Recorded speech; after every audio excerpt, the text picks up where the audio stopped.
Hello, Shalom. Uh, I want to talk with you today.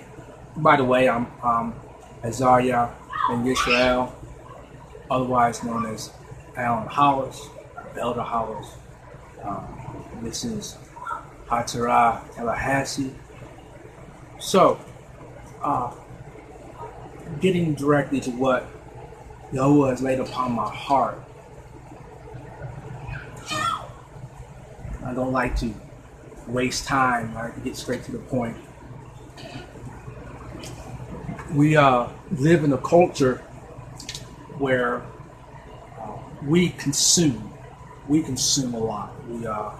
We take in things through our senses. We consume things with our eyes and with our ears, and we eat things, and we spend money on things. We spend money on all sorts of things, and this is how our society works. It's not necessarily bad in and of itself, but it can always. The enemy's able to manipulate things, and he's always made things that are good into things that become evil. So, I personally, I love to cook. I don't know about you, but I love to cook, and because I love to eat. So, my mama taught me how to do things like fried chicken and make sweet potato pie, and I'm really into it. You know what I mean? I'm so grateful that I had a mama who showed me how to cook. Hannah Hollis knew how to put it together. So she taught me some things. I learned a lot from just watching her, and so I learned how to cook, and I like watching the cooking shows. I turn on I'm gonna turn on my television and watch Chopped and all those other cooking shows. And of course, most of the time they're cooking with something that I can't eat, but the techniques and stuff that I see, I learn from that. I pick up some things, certain ingredients I never used before. I learn a little bit about them. And so if you will, I consume what they're cooking with my eyes and with my mind and with my ears as I pay attention and listen. I've always been a consumer. I'm a musician. Sometimes you'll see me. I have my guitar over in the corner. I grew up listening to everything from James Brown and Parliament Funkadelic and Earth, Wind and Fire to Led Zeppelin and AC/DC to Nat Cole and Duke Ellington and Wes Montgomery. And I listen to music. I love Patti LaBelle and I love all those musics that I listen to, and the gospel music, Walter Hawkins, Andre Crouch, all those people that influenced I took these into my ears. I consume information. I love information. I was a bookworm. We had 3 encyclopedias, complete encyclopedias in my basement. I'd be down there, being the little nerd that I am. I was in there reading through the encyclopedias, reading about all the things from astrology to geography to about the history of the nations as taught by Western culture. And I found out some of that stuff that wasn't true. But I read the scriptures. I read the scriptures through and through. By the time I was 10 years old, I think I had read through the Bible at least 3 or 4 times, and I always had an issue with the things that we were doing and then what the Bible said. Now I look at the Bible and it said, here's the 10 commandments, and the Bible tells me all through the scripture keeping the commandments, and I wonder how come we went to church on Sunday and not on the Sabbath. This was an issue I asked Pastor Joe Broughton, my mother, our family pastor in Deptford Church of God in Deptford, New Jersey. I asked him, why don't we keep the Sabbath? And he said, I really don't know. I appreciate that. That was an honest answer. He didn't know. He said, but if you find out, explain it to me, because I got that same question. So I appreciated the fact that he didn't know, and he was willing to say, I don't know. Because that shows a willingness to learn, a willingness to grow and to find an answer. He just perhaps didn't know where to look. I didn't know where to look for many years. So as in prayer and in meditation, my mind goes to Deuteronomy chapter 14 and Leviticus, and in chapter 11,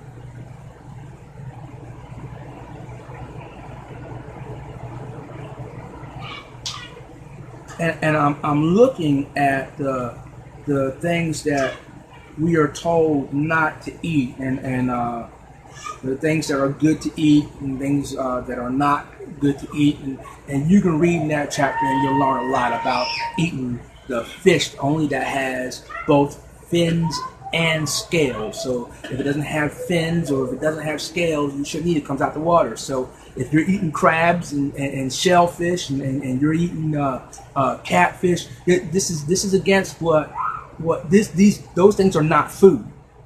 He says these things are not food for you. They're not food. He says what is food and what's not food. He tells us, no, you don't eat the ostrich. So you're eating emu, that's a breed of ostrich. You're eating that, no, that's not food. You're eating rabbits, that's not food. You know, he tells us if it has a cloven hoof and it chews the cud, we can eat that. Those are clean animals and they are food. So that the pig is not food. You know, it's an animal, but it's not food. You see. So he tells us these things. Or tells us what to consume, what's good for our bodies. He's the manufacturer. If you want to know what's good for my Ford Crown Victoria Police Interceptor, you don't go to Chevy or Dodge or Nissan or Hyundai. You go to Ford. They made it. They have a manual that's made for that car that tells you what to fix and what can be wrong and what it has.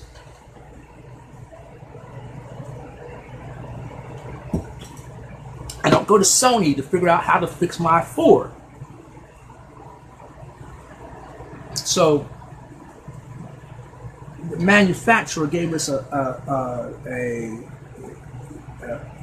diet. He gave us instruction as to what is food for me and you. He doesn't say that you have to eat these foods, but if you're going to eat anything, these are foods that are good for you. If you decide to be a vegetarian, there's nothing in the scripture that says that that's bad. However, it does tell us that if you're going to eat meat, these meats are good for you, cattle and so on. And so he makes a distinction for us. And this is important. This is very important. I want to read that verse, by the way. It's in go to Leviticus in chapter 11.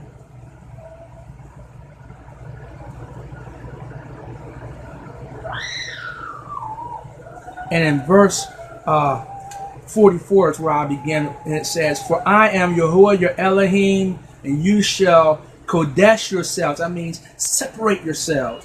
And you shall be kodesh. Let me say that, read that again. "For I am Yahuwah your Elohim, and you shall kadosh yourselves, and you shall be Kadesh. For I am Kadesh." You see, you're going to sanctify yourselves. You're going to separate yourselves. You're going to sanctify means it's a butcher's term. And you cut away. So you sever yourself from the ways of the world, and thereby you are holy. You're set apart because He's holy and set apart. He said, so because I'm this way, you identify with me, so you are mine, and then you set yourself apart to me.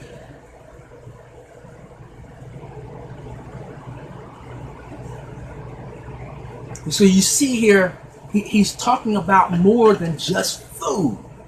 This is the point. He's giving you an example, an earthly example of a a heavenly principle here. He's telling you to separate yourself. It's more than about, yes, it certainly is about the food that you eat, what you take in, but it's much, much, much more than that.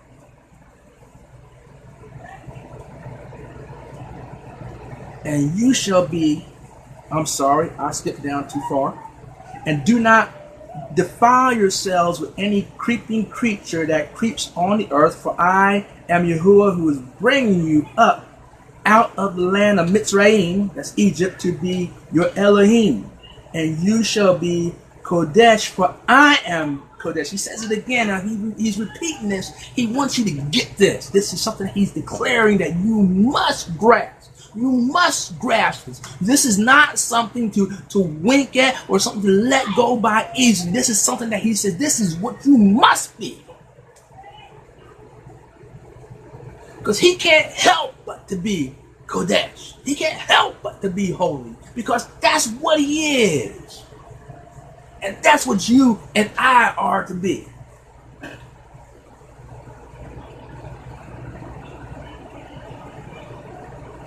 Verse 46, this is the Torah of the beasts and the birds and every living creature that moves in the waters and of every creature that creeps on the earth, to make a distinction between the unclean and the clean, and between the living creature that is eaten and the living creature that is not eaten.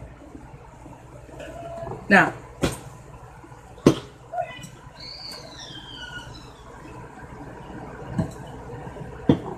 pardon me, I'm a little thirsty.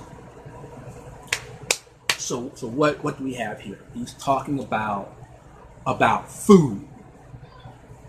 He's talking about what we take in and what is clean versus what is unclean. He's talking about what is beneficial for our bodies and what is not.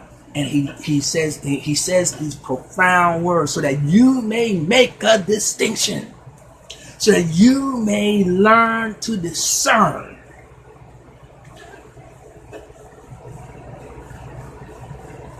You know, we develop taste for certain things. When I first tasted coffee, it was nasty, but then I learned to, because I wanted to feel like I was grown, so I drank more of it, and I learned to develop a taste for it. So then I became distinctive.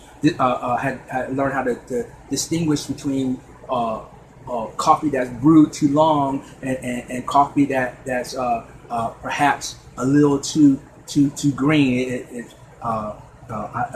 Between medium roast, which is I prefer, and light roast, which is to me tastes sour, and dark roast, which to me tastes too bitter. I learned to make a distinction, so I have, because I train my taste buds for this. I learned how to I would taste for meat, so I don't like my steak rare, and I don't like my steak too overdone so that it's dry, but I just want it just slightly beyond medium, right medium well, you know, and because I learned how to make a distinction. I don't do seafood, and certain things, just the smell of it, you know, I don't want to walk into Red Lobster because the smell about knocked me out, you know? And for many years I was a total vegan. Back in my muscle bound days, I was a total vegan, so I still have a taste for fruits and vegetables and roots and nuts and all those things. I learned to train my palate's been trained to like certain things. I like seasonings and I like the garlics and leeks and those things that go into the food. I like cumin. I like all those ginger. I have a taste for ginger. I like it. There are certain things I like them with different foods, and I can sit there and think about, you know, okay, I want to cook this and this will go well with it because I know what these herbs taste like, and I know what these herbs. I know what good basil. I love basil, and a pinch of oregano goes a long way. And I like these things because I develop a taste for them. I know the smell of them. And so part of cooking, a part of eating is the smell, and to get everyone in the building, in the house, prepared for the meal. I have the seasonings and the foods cooking, and they can smell the aroma. Remember, I wake up in the morning and smelling the biscuits baking and all those things, and the coffee brewing and all that. Remember that as a child, and mama's in there cooking breakfast in the morning for everybody, and pancakes are going down, and you smell all those things, And your taste buds respond, and your stomach starts to talk back to you like, hey, start to have your belly button's having an argument with your backbone because you want to get in that kitchen quick,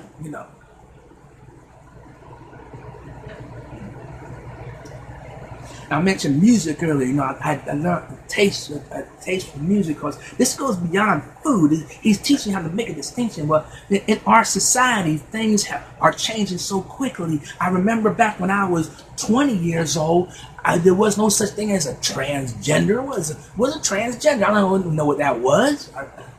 I thought that was some term from Star Trek or Star Wars. I don't know where that came from. All of a sudden, we hear it. It's no longer as a shock to hear it, because our ears have gotten used to hearing it. Our eyes gotten used to doing it. Our minds have gotten used to dealing with the subject, so we're no longer shocked by it, right? And now it's a major political thing, and a force. We see this. We see it on TV. We see it everywhere, and so we've kind of grown accustomed to the issue. How many other things in our society, in this consumer society, have we taken into our minds, into our brains, into our bodies, into our way of life, into our children's teaching? And suddenly we learn little by little that, no point worrying about that, just the way it is. We lose the ability to make the distinction. This is why we need to stay in the Torah. This is why we need to walk in His ways. This is why we need to be obedient. Remember, we talked about in one of our sessions about the tzitzit, with the blue thread in the tassel, to remind us to adhere and to cling to and to keep the commands, the Torah, so that you can make a distinction between what's clean and what's unclean, what's right and what's not right. We have to train ourselves, and there's no better place to begin, believe it or not, no better place to begin than with food. We shouldn't be eating bacon, and bacon bits ain't good either. And if it says imitation bacon, I believe you need to leave it alone. If you have a taste for those things, listen, you need to retrain your palate.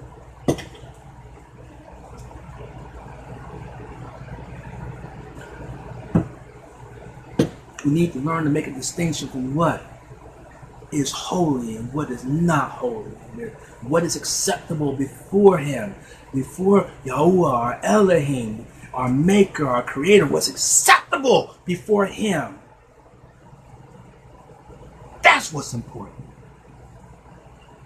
Not what I like or what you like, but what's acceptable before Him. And if it's not acceptable before Him, it should be an abomination to us. How many things have we let go by?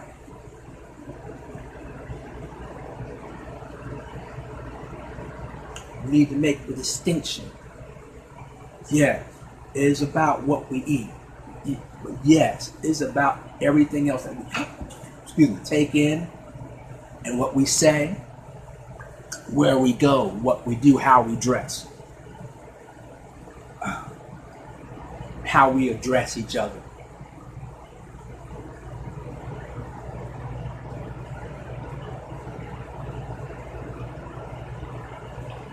Where our thoughts? Where are your thoughts at most of the time? What are you taking in your mind? What spirit are you feasting on in your mind?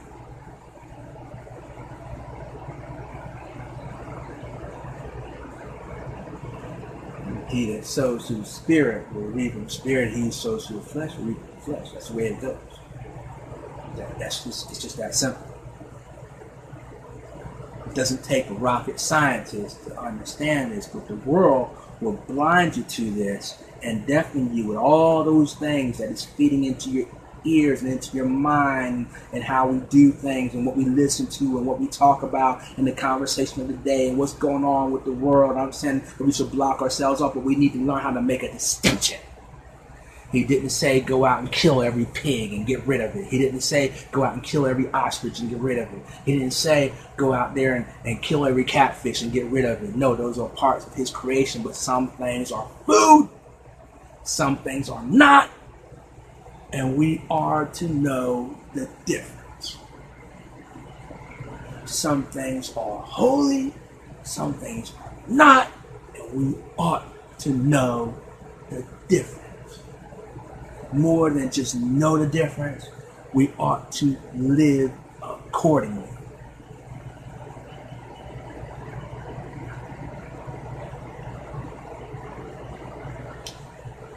He says, and you be Kadesh, for I, Yahuwah, your Elohim, am Kadesh.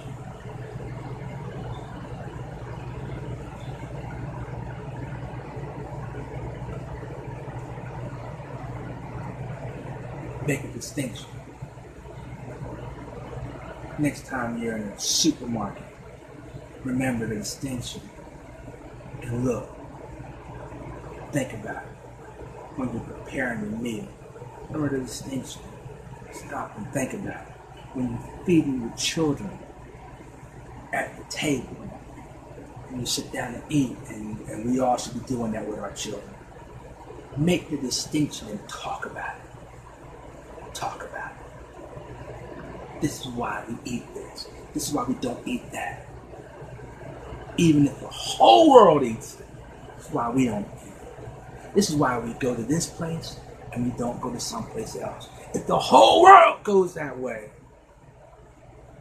we don't go that way, because we learn how to make a distinction.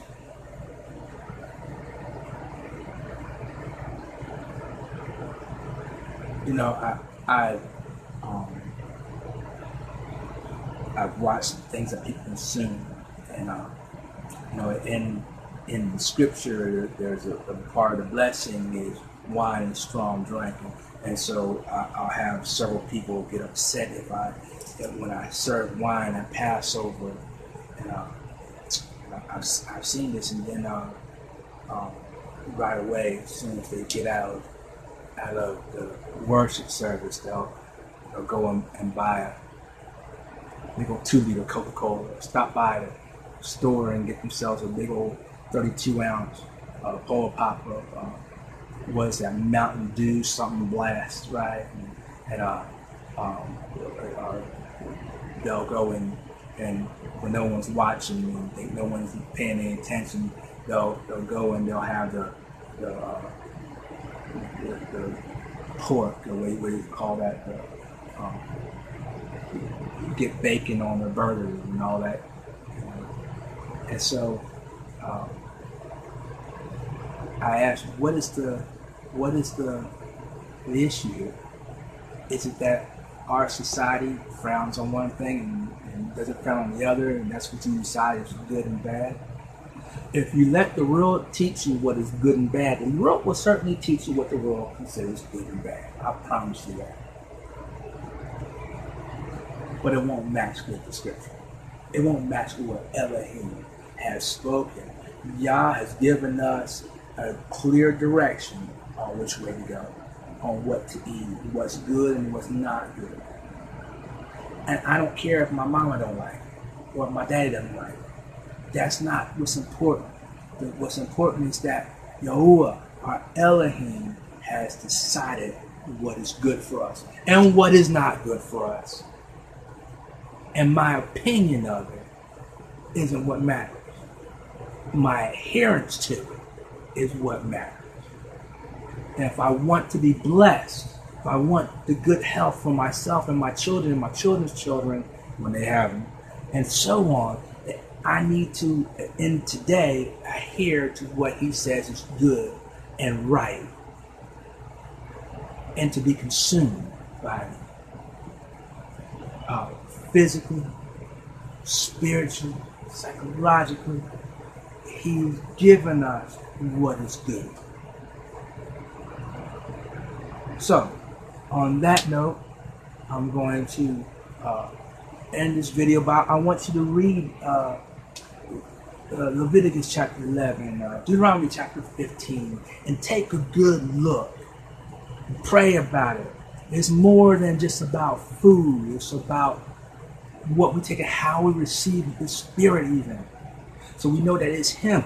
We know when He's speaking to us, because we will develop a taste for His voice. And Yahushua said, my sheep hear my voice and they follow me. And another they won't follow, because our ears have learned His voice. And with that, I'm going to be blessed. Have a good night.